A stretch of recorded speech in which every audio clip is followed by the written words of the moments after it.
Keeping up with our motto, let learning be a joy and teaching a pleasure, here we are with a remote teaching and learning process to bridge the gap. Happy learning, students! Well, students, I'm sure you do remember what we had learned in the earlier lesson, Abdul Becomes a Courtier Part 2. So here's your English teacher, Miss Inacia D'Souza of Standard 7, teaching you the rest of the topic in English, Abdul Becomes a Courtier Part 2.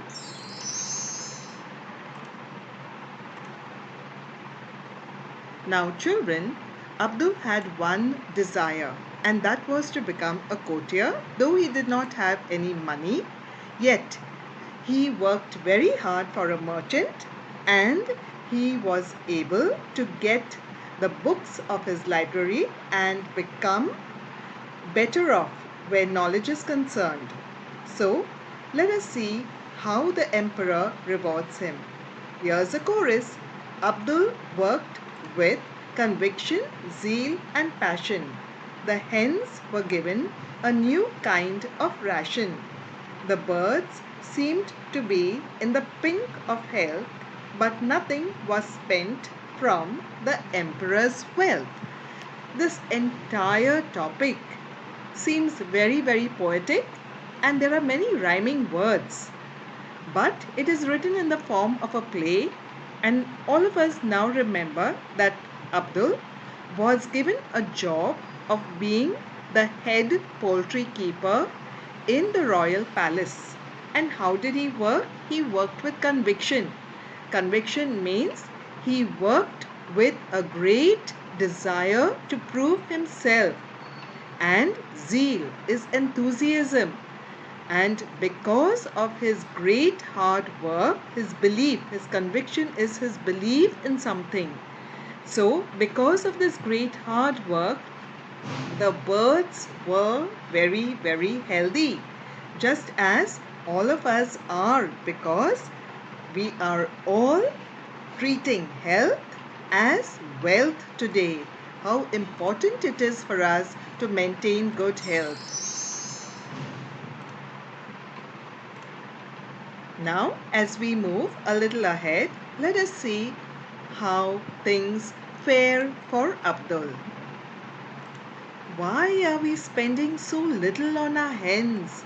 Have most of them died in the pens? Now the king is wondering whether the expenditure on hens has decreased because they are dying. Minister, no, your majesty, they are alive and well. The secret of their health only Abdul can tell. And now the minister informs the king that we don't know anything about why the hens are very healthy and why there's so much less expenditure for the hens, but I'm sure Abdul will have the answer for this. He knows the secret behind their health.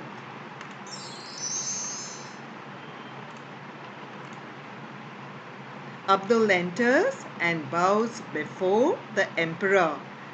When you bow before the emperor, you are showing your respect for a person of honor and dignity. Emperor, how come you spend so little on our hens? How do you nourish them at no expense? The emperor was baffled. He was wondering, what did Abdul do to the hens and make them so healthy? How did he nourish them? How did he feed them with such less expenditure or with a very small budget? The king was wondering, what is the secret? And I'm sure all of you must also be thinking of the same. Abdul, Jahapana. Jahapana means your majesty. It is a word of respect. When you go to a person of honor and respect, you need to give him your due respects. Your humble servant feeds them well. That means they are well fed. food from the royal kitchen, if I may tell, but only scraps and shells and kitchen waste. That's enough for the hens. That means they were not given any special food. But the leftovers, that means whatever food was left in the kitchen was served to the hens. And because they enjoyed it means they relish the taste. It's good for their health. See how they thrive. Thrive is how they survive.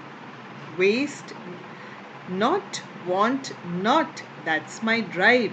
My effort, okay, is to see that I do not waste anything at all.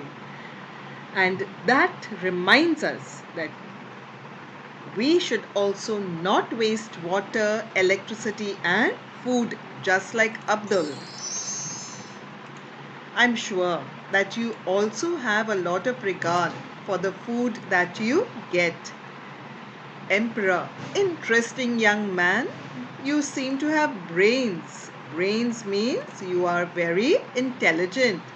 We put you in charge of the library for your pains. Chorus, oh no, not again. Only a keeper of books? And he wished to be a courtier. How sad he looks. Now, did Abdul do his job well of looking after the hens? Yes.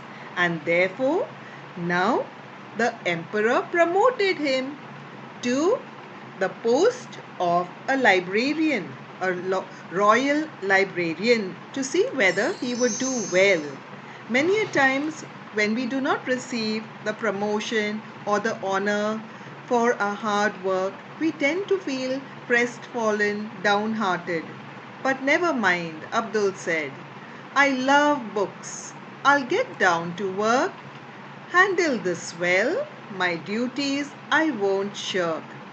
I love books. That means Abdul was a voracious reader and therefore he had tremendous knowledge. But he never let any job be considered small or insignificant. Even Gandhiji had dignity of labor, and every work, maybe even cleaning toilets, was considered something great for him. And that was how he led by example. Same thing with Abdul. I'll get down to work. I'll handle this well. My duties, I won't shirk. Shirk means I will not avoid my responsibilities. I hope you will not shirk from doing your homework when your parents tell you to do it. How did Abdul manage to feed the birds well without spending money? How did the emperor reward Abdul for his good work? Do you think the emperor's action was right? Now, this is the responsibility I am entrusting to you, and I hope you are going to write these answers in your notebook and that you will not shirk responsibility. After 1 year, the emperor is looking at the books where in the library. Emperor, what? All these books have such expensive jackets? Surely they've cost a fortune. Silk, brocades and velvets. Abdul, no, your majesty, the expenses were none. Now, when the emperor came to the library, what did he do? He was amazed. He was taken by awe and surprise because the books looked so beautiful. And he was wondering how much Abdul must have spent. Abdul says, I did not spend a single penny. And the emperor began thinking once again quizzically, wondering what is the secret of Abdul's cleverness, or how can he manage? Does he have some kind of magic in him? Emperor, I can't believe it then. How was it done? Abdul, your majesty, I observed that the formal requests were sent to you in bags made of fabrics best. Now, whatever correspondence or letters were sent to the emperor were sent in beautiful bags, costly bags. And when the papers were read, The bags were discarded. Discarded means they were thrown away. So why waste the silk, velvet, brocade? I demanded. Now brocade is supposed to be very expensive cloth which is stitched along with gold or silver thread, and definitely the work looks exquisite. And dear children, I would like you to have a look at this picture whereby leftover cloth is used in order to make a quilt, and in some cases it is also used to make new clothes.